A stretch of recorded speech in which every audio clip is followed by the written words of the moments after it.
à chacun et à chacune.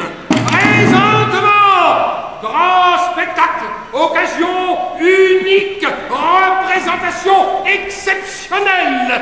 Les illustres comédiens de la troupe déambulatoire, animés et dirigés par le sieur Niccolo Candoni, qui ont eu l'honneur de jouer devant des têtes couronnées et des princes du sang, donneront, pour cette fois seulement, car ils sont attendus à Langeais, puis à Paris, où la cour des désirs et les appels à grands cris, une représentation extraordinairement comique et humoristique intitulée... Comment vous l'avez appelé cette fois-ci, là, votre truc? Ah oui, ça y est, les fourberies de Scapin.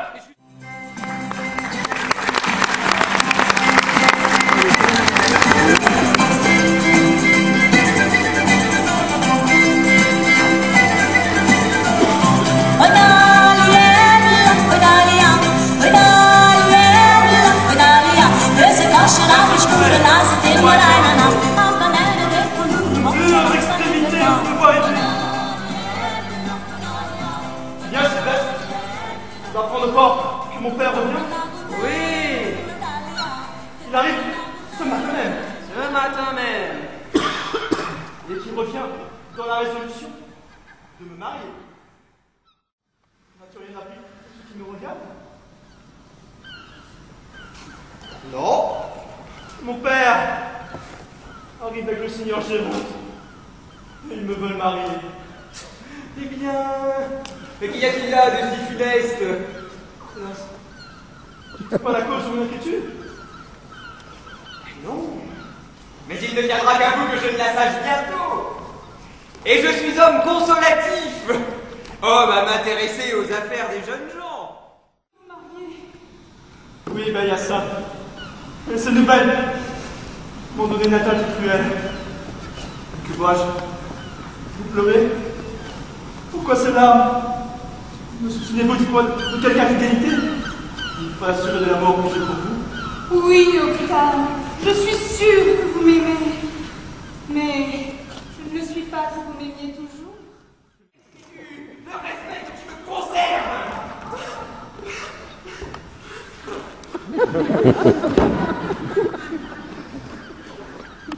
Tu as l'insolence féconde de t'engager à l'enceinte de ton père, de contracter un mariage clandestin.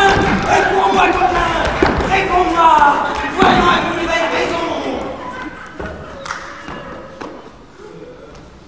Et que diable, vous demeurez interdit.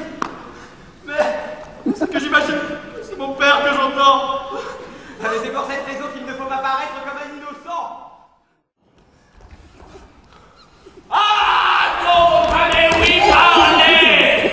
Une action pareille à celle-là. Et il a déjà appris l'affaire, et elle lui tient si fort en tête que tout seul il en parle haut. Voilà une témérité bien grande. Écoutons-le un peu.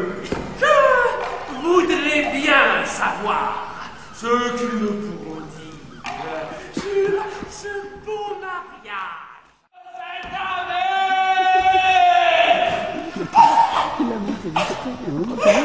je veux faire du bruit, moi. Tout mon chaud. Non, je ne trouve pas que j'ai toutes les raisons du monde d'être en colère. Et si fait. J'y ai d'abord été, moi, lorsque j'ai su la chose. Et je me suis intéressé pour vous jusqu'à quereller votre fils. Demandez-lui un peu quelle belle réprimande je lui ai faite. Et comme je t'exclame,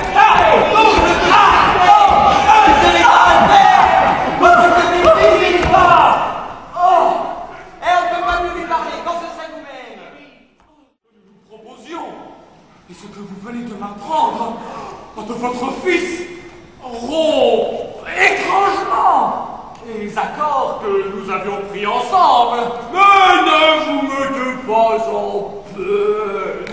Je vous réponds de renverser cet obstacle. Et le travail ne se prend. Ma foi, Seigneur Arcand, voulez-vous l'éducation des jeunes gens est une chose à laquelle il faut s'attacher. Nous devons parler d'affaires. Souffrez que je vous embrasse.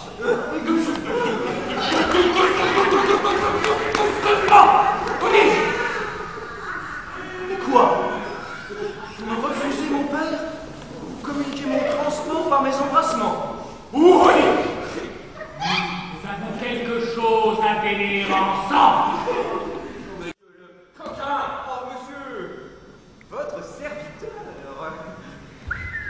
Oh, c'est trop d'honneur que vous me faites! Vous faites le méchant plaisant. Oh, je vous apprendrai! Non, Monsieur! retenez point, je vous prie! Laissez-moi contenter mon ressentiment. Mon ami séant, le mal de non, putain. Je veux qu'il me confesse lui-même, tout à l'heure. Il dit qu'il m'arrête. Oui, coquin! Je sais le tour que tu as joué. On vient de me l'apprendre. Si t'es là, je donnerai tout à l'heure quelques coups d'épée dans le ventre. Qui est cet homme-là? Ah ben c'est pas lui, monsieur, ce n'est pas lui. Oh! N'est-ce point quelqu'un de ses amis? Au contraire, c'est son ennemi capital. Son ennemi? Capital! Ils ont raison. Oh mon Dieu, j'en suis ravi! Ah! Que tu ailles voir ce Turc Et que tu lui dises qu'il me rende mon fils. Oh, et que tu te mettes à sa place. en attendant que j'ai amassé l'argent qu'il demande! Eh monsieur, songez-vous à ce que vous dites. Et vous figurez-vous que ce Turc ait si peu de sens que d'aller recevoir un misérable comme moi à la place de votre fils?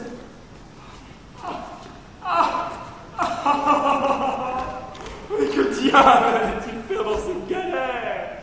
Ah monsieur, quel malheur. Cette galère vous tient au cœur.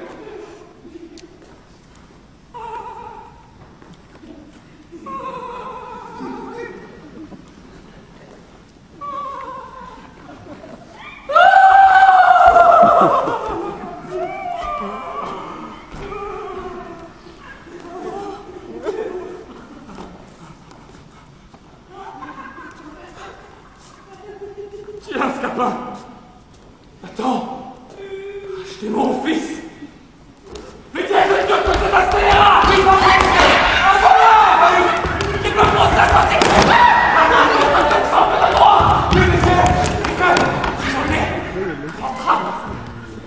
Je saurais me manger lui!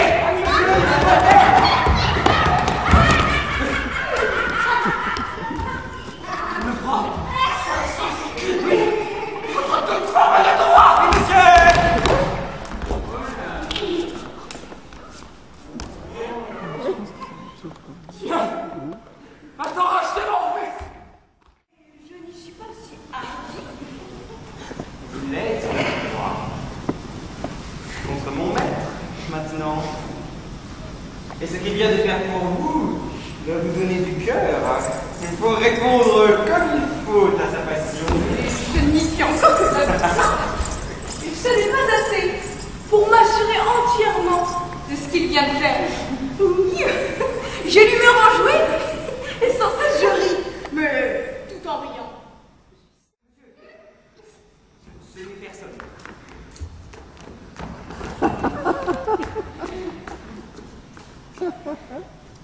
Il faut que vous vous mettiez dans ce sac.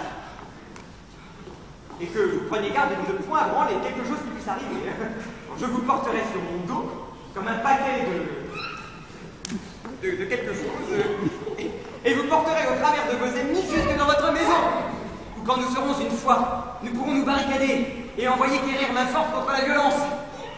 L'invention est bonne! Ouais, la meilleure du monde. Mon père à l'imposture. Quoi? Je dis que vos ennemis seront bien attrapés. Allez, cachez-vous bien jusqu'au fond. Prenez garde. Voici un spadassin qui vous cherche. Voilà ce qu'il était bail pour Louis.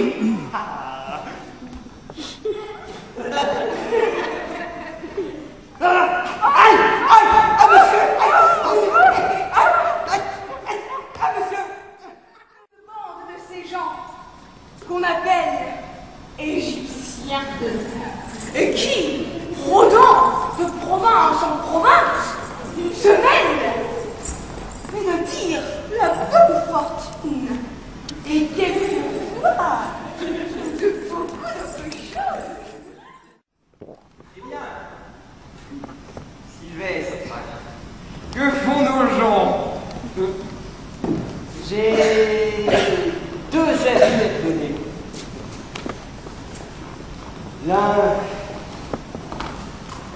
que l'affaire de Pam est accommodée. L'autre, Hyacinthe, j'ai trouvé la fille du seigneur Géronte, et le hasard a fait ce que la prudence des pères avait délibéré. Et nous nous voyons en retraite. Allons chez moi. Nous y serons mieux qu'ici pour discuter. Mon frère, je vous demande par grâce que je sois pour séparer de l'énorme personne que vous voyez. Elle a un mérite qui vous fera concevoir de l'estime pour elle lorsqu'il sera connu de vous. Tu veux que je tienne chez moi une fille qui m'a dit tantôt on est mille sottises de moi-même. Oh, monsieur, je vous prie d'excuser. Qu'ils m'ont donné et qui pourra nous aider à trouver ses parents. Hélas! Avoir ce bracelet! Mais c'est la fille que je perdis! Voilà ce que vous me dites! Votre fille? Oui! C'est elle! Et je vois tous les deuils qui sont dans Mais ciel, que d'aventure extraordinaire!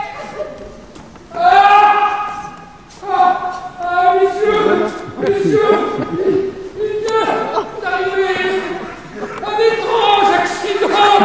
Et quoi donc? Le pauvre Scapin. C'est un scélérat que je veux pendre. Ah, monsieur, je crains que vous ne puissiez même envisager cela.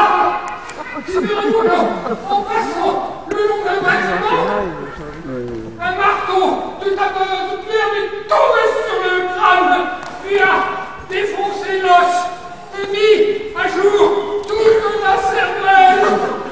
Il se meurt et, rassemblant ses dernières forces, il a cependant prié qu'on l'apportât ici pour vous pouvoir parler. Où est-il? Ben le voilà. Ah. Meurs en repos. Ah, monsieur, c'est bien vous que j'ai le plus offensé. Avec les coups de bâton. Fais-toi donc. Laissons cela, je te pardonne aussi. J'ai en mourant une douleur inconcevable. Pour les coups de bâton. Mais mon Dieu, et toi? Les malheureux coups de bâton. Quoi donc? Ah, monsieur, veuillez bien me pardonner tous les méchants coups de bâton. Mais quoi donc? Qui est fait, je te pardonne. Monsieur, est-ce de bon cœur que vous me pardonnez les coups